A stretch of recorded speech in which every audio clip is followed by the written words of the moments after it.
নমস্কার বন্ধুরা, welcome back to live আড্ডা ফুটবল। তো বন্ধুরা, আরও একটা নতুন ভিডিওতে তোমাদের সকলকে স্বাগত জানাই।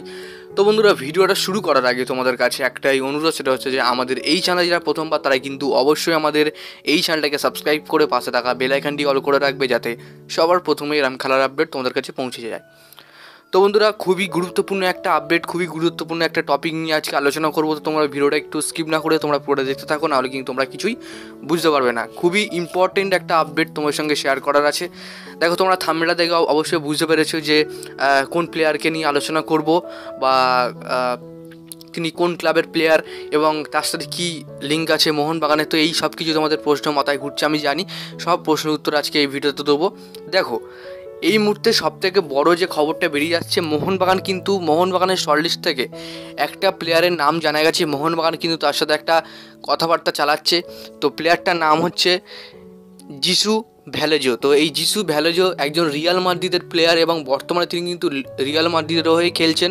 এবং বর্তমানে তিনি কিন্তু 28 বছর বয়সী একজন প্লেয়ার, এবং তিনি সেন্টার ব্যাক পজিশানে খেলেন। এবং বর্তমানে তার মার্কেট ভ্যালু কিন্তু 8 কোটি টাকা।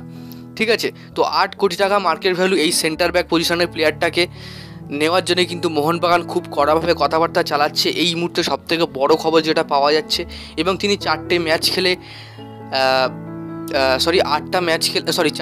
খেলে কিন্তু একটা অ্যাসিস্টও করেছেন। তো খুবই একটা ভালো মানের প্লেয়ার, এর খেলা আমি দেখেছি, খুবই ভালো প্লেয়ার।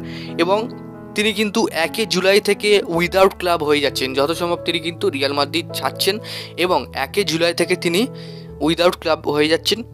এবং সর্বোচ্চ মার্কেট ভ্যালু তার উঠেছিল কিন্তু 120 কোটি টাকা, অর্থাৎ তার সর্বোচ্চ মার্কেট ভ্যালু কিন্তু 120 কোটি টাকা উঠেছিল। এবং বর্তমান তার বয়স কিন্তু 28 বছর। তো দেখো, মোহনবাগান এই প্লেয়ারের সাথে কথাবার্তা চালাচ্ছে। তো তোমাদের কি মনে হয়, মোহনবাগান যদি এই প্লেয়ারকে সই করায়, তাহলে মোহনবাগানের কতটা লাভ হতে পারে বা কতটা লাভবান হতে পারে মোহনবাগান? তোমরা কিন্তু অবশ্যই কমেন্ট করে জানাবে। এবং দেখো, এই যে প্লেয়ারটা, অর্থাৎ বর্তমানে তিনি কিন্তু রিয়াল মাদ্রিদের হয়ে খেলছেন।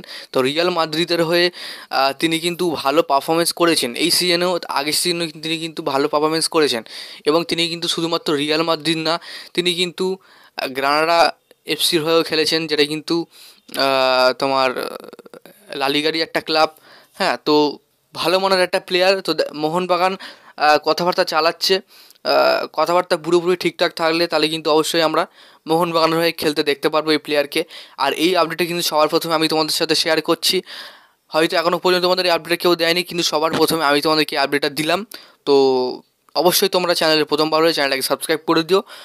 তো যাই হোক বন্ধুরা, আজকের জন্য ভিডিওটা এতটাই ছিল। ভিডিওটা যদি তোমাদের ভালো লাগে অবশ্যই লাইক করে দিও। আমাদের এই চ্যানেলে প্রথমবার যেন হয়ে চ্যানেলটাকে সাবস্ক্রাইব করে পাশে থাকা বেল আইকনটি অল করে রেখো। ধন্যবাদ।